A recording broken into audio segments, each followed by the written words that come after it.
तो परमेश्वर के महान और अद्भुत अनुग्रह से ये समय एक बार फिर से आ पहुंचा है कि हम नीति वचन के ऊपर अपना ध्यान केंद्रित करने जा रहे हैं और इस बात को समझने का प्रयास करने जा रहे हैं कि नीति वचन के इस 15वें अध्याय के अंदर सुलेमान ने किन बातों को बताया है और ये बातें जो हैं वो हमको जानना कितना ज्यादा जरूरी है, आवश्यक है। उन सब बातों को देखने और जानने का प्रयास हम करने जा रहे हैं और आज के इस लेसन के अंदर बहुत सारी महत्वपूर्ण बातों को हम समझेंगे।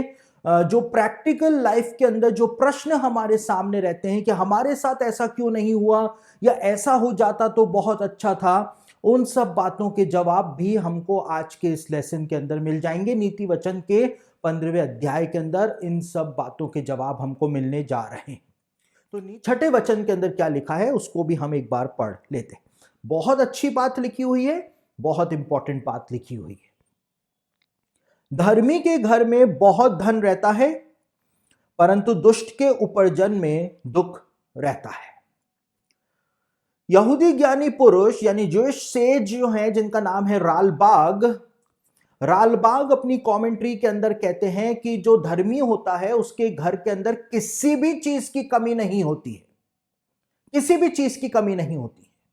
लेकिन अब एक दुष्ट जो है, दुष्ट कौन है? जो सोच समझ के बुराई करता है, जो परमेश्वर के वचन को फॉलो नहीं करता है, जानता है लेकिन फॉलो नहीं करता है। अब ये धर्मी व्यक्ति है, मेरी बात बहुत ध्यान से सुने। हम लोग जो हमारे दिमाग के अंदर जो चलता है उसका जवाब यहां पर सुलेमान दे रहा है। यहां पे लिखा है धर्मी के घर में बहुत धन रहता है लेकिन दुष्टों के उपार्जन में दुख रहता है। धर्मी अपने घर के अंदर भरपूर है।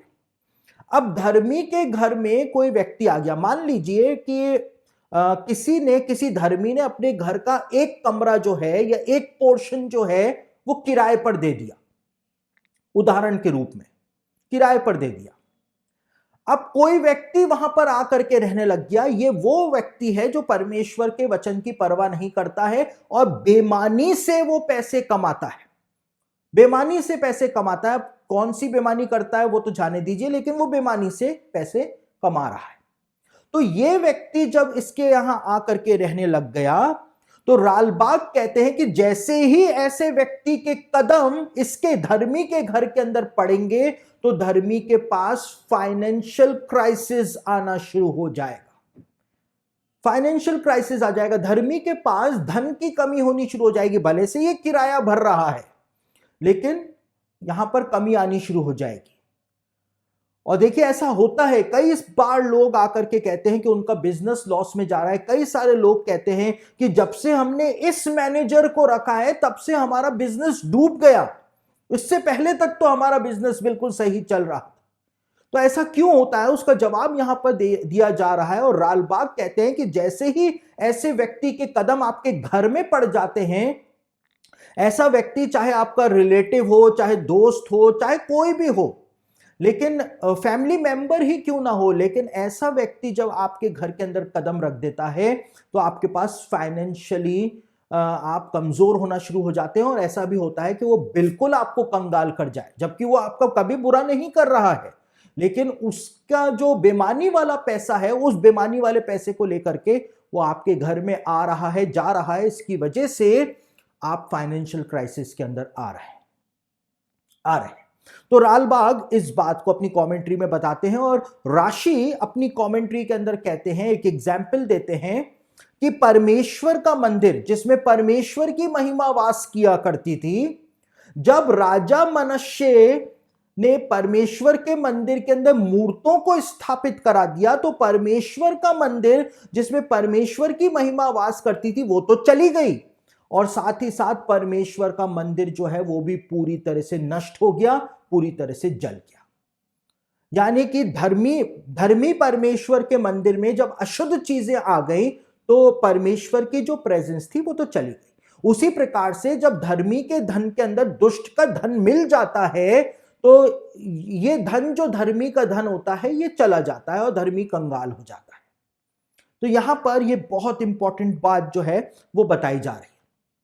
साथ ही साथ जूइश सेज इस बात को कहते हैं कि पिता जो है उसने बहुत मेहनत से पैसा कमाया, बहुत मेहनत से, और पिता ने बहुत जमा करके रखा, और पिता जो है वो भरपूर है, पिता जो है पैसे वाला है, लेकिन अब उसका बेटा जब कमाने निकलता है, और बेटा अगर बेईमानी करके पैसा कमा करके घर में लाता है, तो पिता का जो धर्मी पिता का जो ईमानदारी का पैसा होता है, उसके ऊपर भी उस पैसे की वजह से श्राप आ जाता है, और वो ईमानदारी वाला पैसा भी निकल जाता है, चला जाता है, और पिता की मेहनत बेकार हो जाती है।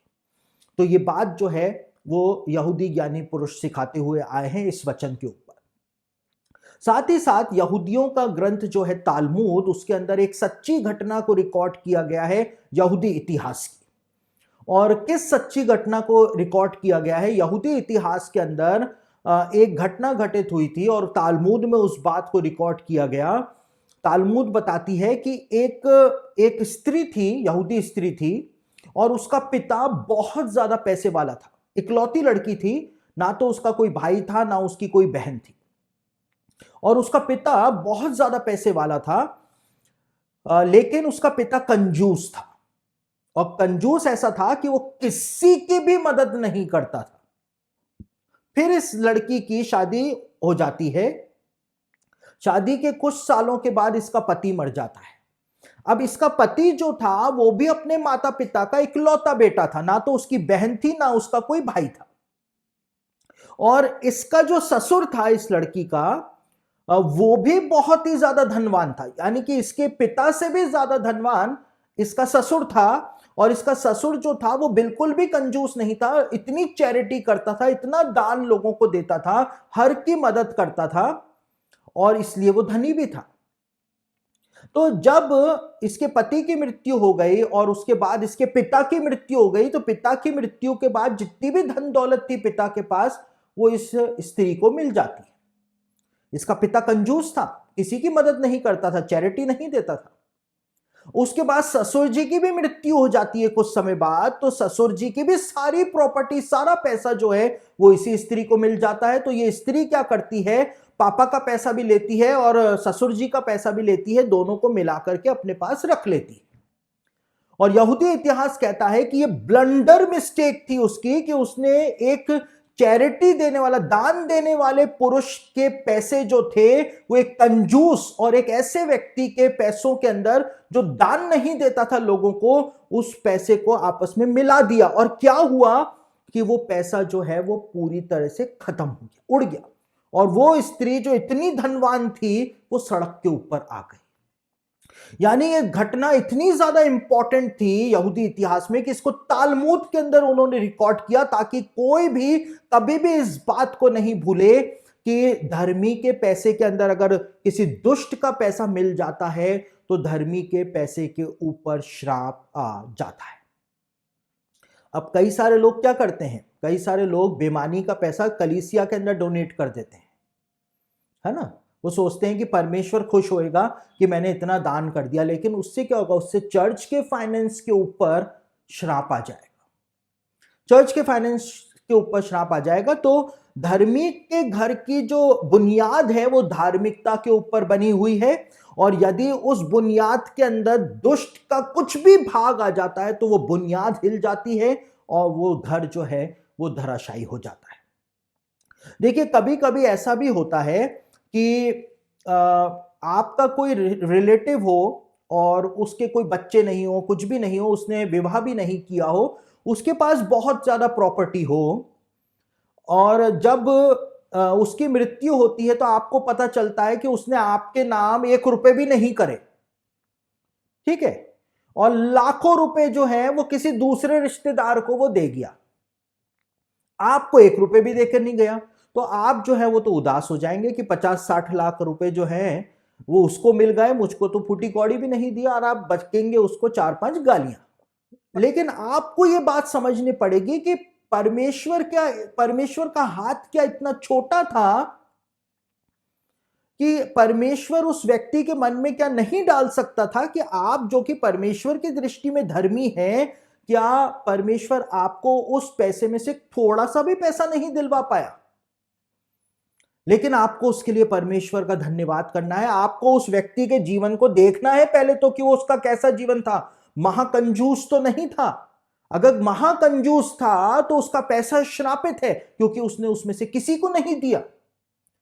या उसका जीवन कैसा था, उसने कैसे उस धन को कमाया। और फिर परमेश्वर का धन्यवाद करना चाहिए कि वो पैसा आपके पास नहीं आया, क्योंकि आपके नाम पर हो जाता तो आपको लेना ही पड़ता, और जब आप उसको लेते, अपने पास रखते, तो जो आपने अपनी मेहनत से जमा किया है वो उसको भी लेकर के चला जाता। तो इसलिए परमेश्वर का धन्यवाद हर बात के अंदर हमको करना है। यहां पर यही बात जो है वो सिखाई जा रही है। और यहूदी ज्ञानी कहते हैं कि धर्मी के घर के अंदर कभी भी धन की कमी नहीं होती है, कभी भी। चाहे स्टॉक मार्केट क्रैश हो जाए, चाहे रिसेशन आ जाए, मंदी आ जाए, चाहे उथल पुथल मच जाए, देश दिवालिया हो जाए, लेकिन धर्मी के घर में कभी भी धन की कमी नहीं होती है। ये यहूदी ज्ञानी पुरुष सिखाते हुए आए हैं, क्योंकि वचन में लिखा हुआ है।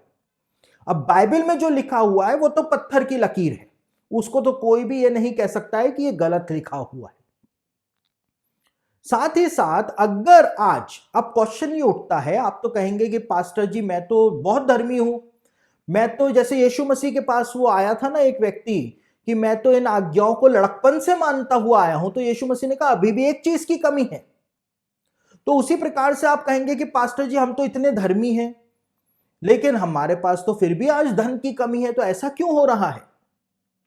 तो उसका जवाब यह है कि आप अपने जीवन को जांचें कि क्या आप धर्म का काम कर रहे हैं या नहीं।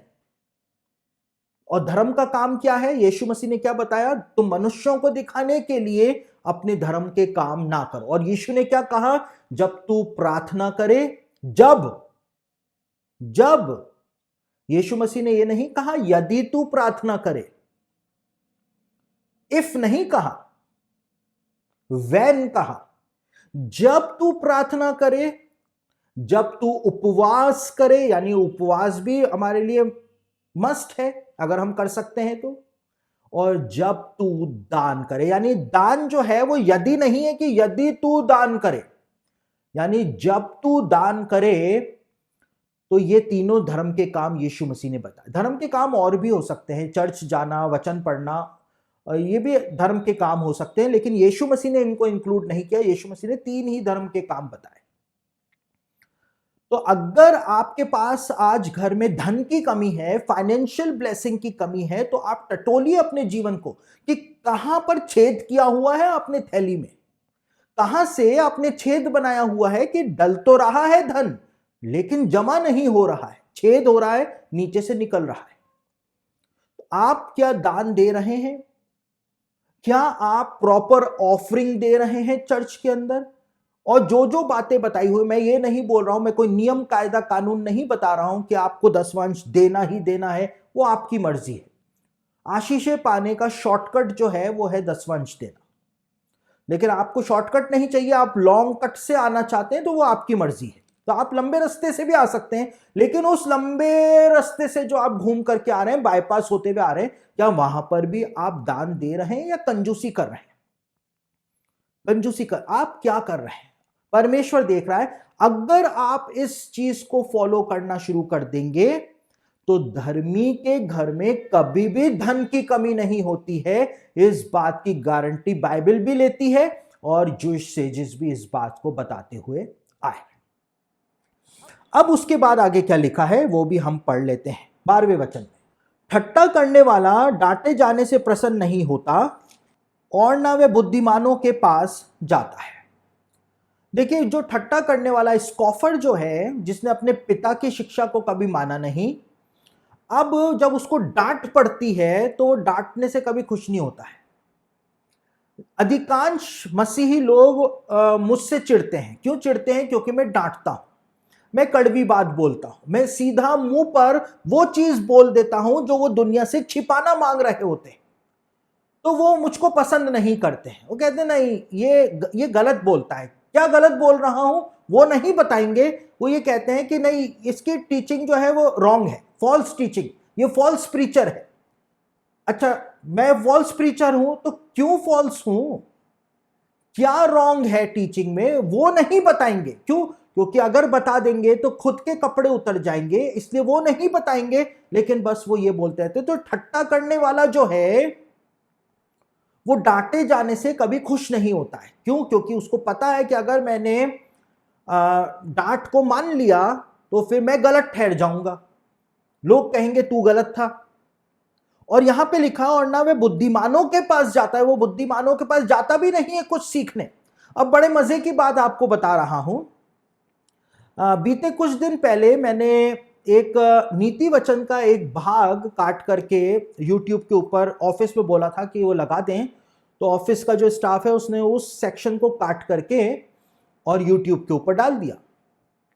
और उस सेक्शन के अंदर मैंने क्या बताया था नीति वचन में, कि धर्मी को स्मरण करके लोग आशीर्वाद देते।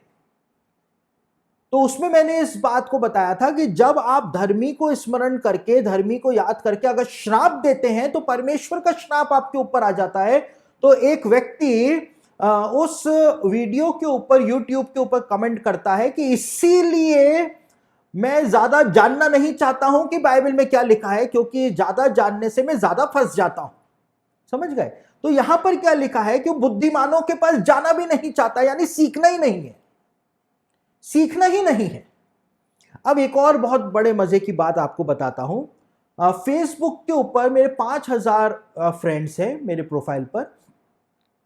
अगर मैं कोई ऐसी फालतू पोस्ट फेसबुक के ऊपर लगा दूं तो वो हजारों के अंदर लाइक्स होते हैं, 500 लाइक, 1000 लाइक, 1500 लाइक होते हैं फालतू का पोस्ट अगर लगा दूं तो। वचन से रिलेटेड पोस्ट लगाता हूं तो उसके ऊपर लाइक होते हैं 5, कमेंट होता है 1। समझ रहे बात को? इससे क्या पता चलता है कि ये 5000 जो हैं, इसमें से अधिकांश जो हैं वो फर्जी हैं, क्योंकि उनको सीखना नहीं। अगर मेरे वीडियो का लिंक ही मैंने फेसबुक के ऊपर शेयर कर दिया, 5000 फ्रेंड्स हैं, 5000 फ्रेंड्स हैं। और मेरा दूसरा प्रोफाइल जो है उसमें 1000 फ्रेंड्स भी मेरे ख्याल से मेरे नहीं हैं, लेकिन दूसरे प्रोफाइल के ऊपर जब मैं शेयर करता हूं जिसमें 1000 फ्रेंड्स भी नहीं है, तो वहां पर ज्यादा लाइक्स और ज्यादा कमेंट्स होते हैं, क्योंकि उनको सीखना है। और इसीलिए मैंने दूसरा प्रोफाइल बनाया, क्योंकि मैंने सालों सालों तक इस बात को देखा कि ये लोग जो हैं, जो 5000 लोग हैं, ये जुड़े हुए तो हैं, लेकिन ये मेरी बातों को पसंद नहीं करते हैं। क्यों मेरी बातों को पसंद नहीं करते हैं? क्योंकि अगर ये मेरी बातों को मान लेंगे तो इनकी जो कच्चे चिट्ठे हैं वो खुल जाएंगे और ये खुद अपनी नजरों के अंदर दोषी साबित हो जाएंगे। तो ये क्या करते हैं, ये अगर वचन से रिलेटेड मैं कुछ बताता हूं तो ये उसको सुनते ही नहीं है, उसको पढ़ते ही नहीं है, उसको देखते ही नहीं है। क्यों? क्योंकि इनकी पोल खुल जाएगी। लेकिन जो मेरा दूसरा प्रोफाइल है, इसमें 1000 फ्रेंड्स भी नहीं है, वो लोग जो है, नया प्रोफाइल जो मेरा है उसमें वो लोग कमेंट्स भी करते हैं, देखते भी हैं, सुनते भी हैं, और कई सारे मैसेजेस मेरे पास आते हैं जो स्टाफ मेरे को बताता है ऑफिस का, कि लोग जो है वो वचन को एक्सेप्ट करके उनका जीवन भी बदल रहा है। तो यहां पे लिखा है, ठट्टा करने वाला जो है वो डांट को सुन ही नहीं सकता, उसमें मादा ही नहीं है डांट सुनने का, और वो बुद्धिमानों के पास जाता भी नहीं है, वो वचन नहीं सीखना चाहता, क्योंकि ज्यादा सीख लिया तो ज्यादा फंस जाऊंगा, तो वो सीखना भी नहीं चाहता है। अब 13वें वचन में क्या लिखा हुआ है, मन आनंदित होने से मुख पर भी प्रसन्नता छा जाती है, परंतु मन के दुख से आत्मा निराश हो जाती है। अगर आपका मन खुश है तो आपके मुख के ऊपर एक अलग प्रकार का ग्लो रहेगा। किसी भी पत्नी, किसी भी फैमिली के अंदर पति पत्नी जो है, अगर आपको ये जानना हो कि पति पत्नी के बीच के संबंध कैसे अच्छे हैं या नहीं है, तो आप सीधा पत्नी के चेहरे को देख लीजिए, आपको पता चल जाएगा सारा कहानी। चाहे कितना ही दिखावा कर लिया जाए, आजकल तो प्यार जो है वो फेसबुक पे दिखाया जाता है, घर में तो प्यार है ही नहीं, है ना। कड़वी बात बोल रहा हूं, लेकिन बिल्कुल सच बात बोल रहा हूं। सारा प्यार जो है पति पत्नी के बीच का वो फेसबुक पे दिखाया जाता है, घर में तो एक दूसरे के बाल नोच देते हैं। और इतना प्यार दिखाया जाता है चिपक चिपक करके। अगर आप में प्यार है तो आपको ढिंडोरा पीटने की जरूरत ही नहीं है। आप किसको दिखा रहे हैं? आप तो जानते हैं ना कि आपके बीच में प्यार है। तो पत्नी के चेहरे को देख करके आपको समझ में आ जाएगा कि इसके अंदर से खुश भी है या नहीं खुश है। पत्नी के चेहरे का ग्लो बता देगा। तो मन की खुशी से मुख पर प्रसन्नता छा जाती है। और रालबाग जो कि एक यहूदी ज्ञानी पुरुष हैं, रालबाग अपनी कमेंट्री में कहते हैं कि जब मन उदास होता है तो पवित्र आत्मा भी एक व्यक्ति से बात नहीं कर पाता है। और रालबाग एक बहुत महत्वपूर्ण बात अपनी कमेंट्री में बताते हैं। रालबाग कहते हैं कि जब यूसुफ के भाइयों ने आकर के याकूब को बताया था कि कोई जंगली जानवर यूसुफ को खा गया, तो सालों सालों तक याकूब जो था वो उदासी में चला गया था, उदासी में, बहुत शोक के अंदर चला गया था। जबकि याकूब जो था वो एक बार परमेश्वर से प्रार्थना करता तो परमेश्वर उसको बता देता सारा घटनाक्रम जो हुआ कि तेरे बेटों ने यूसुफ को बेच दिया, वो मिस्र में है और वहां पर मैं उसको प्रधानमंत्री बनाऊंगा, तेरा बेटा तेरे को एक दिन बुलाएगा। परमेश्वर सब कुछ उसको बता देता। लेकिन रालबाग कहते हैं वो इतना गहरे शोक के अंदर चला गया था कि पवित्र आत्मा उससे बात भी करना मांग रहा था, लेकिन पवित्र आत्मा उससे बात नहीं कर पा रहा था। लेकिन उत्पत्ति की पुस्तक में एक बात बताई हुई है कि सालों सालों के बाद जो डिवाइन स्पिरिट था, यानी पवित्र आत्मा जो था, उसने याकूब से बात करी थी। और कब बात करी थी? उत्पत्ति की पुस्तक और उसका 45 अध्याय उसके 27वें वचन में, यानी जेनेसिस 45:27 के अंदर वो बात बताई हुई है। हम उस वचन को एक बार पढ़ लेते हैं। यहां पे लिखा है, तब उन्होंने अपने पिता याकूब से यूसुफ की सारी बातें जो उसने उनसे कही थी कह दी। जब उसने उन गाड़ियों को देखा जो यूसुफ ने उसके ले आने के लिए भेजी थी, तब उसका चित्त स्थिर हो गया। यहां पर लिखा है सालों सालों के बाद जाकर के अब आज जब यूसुफ की बात बताई गई, यूसुफ ने उसके लिए जो गाड़ियां भेजी थी, उन गाड़ियों को जब याकूब ने देखा, तब उसका चित्त जो था अब जाकर के स्थिर हुआ। और जैसे ही उसका चित्त स्थिर हुआ, रालबाग कहते हैं, वैसे ही परमेश्वर के आत्मा ने याकूब से बात करनी शुरू कर दी। यानी कि मन की उदासी जो है, ये हम जो परेशान रहते हैं नाना प्रकार की बातों के कारण, ये परमेश्वर और हमारे बीच का जो कम्युनिकेशन है उसको भी बाधित कर देता है। अब ये वापस से पवित्र आत्मा की बात इसने सुन ली। और देखिए, जैसे ही याकूब ने मिस्र के अंदर कदम रखा, मिस्र के अंदर अकाल पड़ा हुआ था। जैसे ही, यहूदी ज्ञानी पुरुष कहते हैं, जैसे ही याकूब ने मिस्र के अंदर पैर रखा, मिस्र के अंदर बारिश होनी शुरू हो गई थी और अकाल जो था वो खत्म हो गया था। उसके बाद जब कई साल के बाद जब याकूब मरने वाला था और यूसुफ अपने दोनों बेटों को जब अपने पापा के पास लेकर के आया था, तो मनश्शे जो था वो बड़ा था और अप्रेम जो था वो छोटा था। और उसने मनश्शे को तो इस तरफ खड़ा किया था ताकि पापा याकूब का सीधा हाथ मनश्शे के सिर पर रहे, ब्लेसिंग दिलाने लाया था, और उल्टा हाथ जो है, यानी कम ब्लेसिंग जो है, वो अप्रेम के सर पर रहे, क्योंकि अप्रेम छोटा था तो ज्यादा आशीषें बड़े बेटे को मिलनी थी, मनश्शे को मिलनी थी। लेकिन अब जब उसका चित्त स्थिर हो गया, पवित्र आत्मा ने उससे बात करनी शुरू कर दी, तो याकूब ने जब यूसुफ के दोनों बेटों को आशीष दी, तो यूसुफ ने चाहा था कि सीधा हाथ मनश्शे के सिर पर आए और उल्टा हाथ जो है वो अप्रेम के सिर पर आए। लेकिन याकूब जो था उसने पवित्र आत्मा के द्वारा जान करके अपने हाथों को इस प्रकार से कर दिया था, यानी कि उसने अपना सीधा हाथ अप्रेम के सिर पर रखा था और उल्टा हाथ जो था वो मनश्शे के सिर पर रखा था। और यूसुफ को यह बात बुरी लगी थी, लेकिन याकूब ने कहा था कि छोटा जो है वो बड़े से भी ज्यादा आशीष पाएगा, इसलिए उसने अपने हाथों को यूं कर दिया था। ठीक है, मरने से पहले इज़राइल के अपने 12 बेटों को याकूब जो था वो भविष्यवाणियां देकर के गया था कि अंत के दिनों में तुम्हारे साथ क्या होगा। ठीक है, उत्पत्ति 49, जेनेसिस 49 के अंदर वो सारी भविष्यवाणियां लिखी हुई।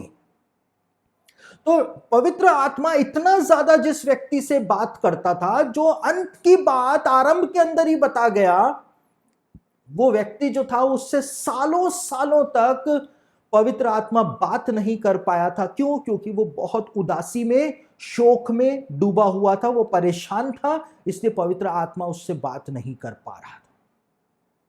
तो यहां पर क्या लिखा हुआ है, मन आनंदित होने से मुख पर भी प्रसन्नता छा जाती है, लेकिन जब मन का दुख होता है, मन में दुख होता है, तो उससे आत्मा निराश हो जाती है।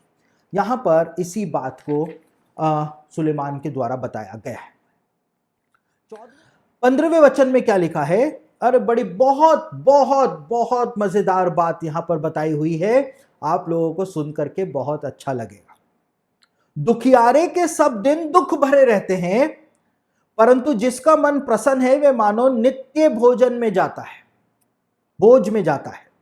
दुखियारे के सब दिन, अब ये दुखियारा कौन है, ये दुखियारा कौन है और इसके पास ऐसा क्या दुख है कि इसको वचन में सुलेमान ने दुखियारा बोल दिया।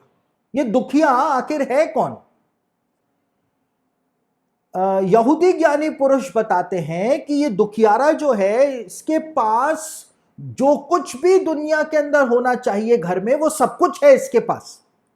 इसके पास बहुत पैसा है, इसके पास एलईडी टीवी भी है, बड़ा फ्रिज भी है, एसी भी घर में लगाया, अच्छी एसयूवी गाड़ी भी इसके पास है, सब कुछ है इसके पास, लेकिन ये फिर भी दुखियारा है। क्यों दुखियारा है? क्योंकि ये दूसरे को देख करके ईर्ष्या करता है और दूसरे के पैसे को देख करके जलता रहता है, इसलिए ये दुखियारा है। इसके पास सब कुछ है, लेकिन सब कुछ होने के बावजूद ये सेटिस्फाई नहीं है और दूसरे की जो समृद्धि है उसको देख करके ये जलता रहता है, कुढ़ता रहता है, इसलिए ये दुखियारा है। तो दुखियारे के सारे दिन दुख भरे रहते हैं क्योंकि वो जलता ही रहता है। यहां पर इस बात को बताया। और विल्ना गाओन जो है वो इस बात को कहते हैं कि इस दुनिया में अमीर आदमी कौन है, धनवान कौन है।